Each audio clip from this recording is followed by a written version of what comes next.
can't dare reading it. This is Trafalgar Square. The noise that you hear at the moment is the sound of the air raid siren.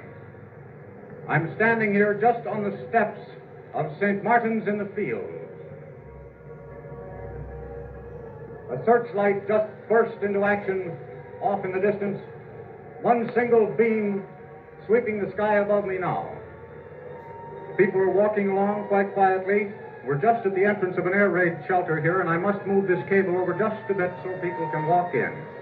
There's another searchlight just square behind Nelson's statue. Here comes one of those big red buses around the corner. Double-deckers they are, just a few lights on the top deck.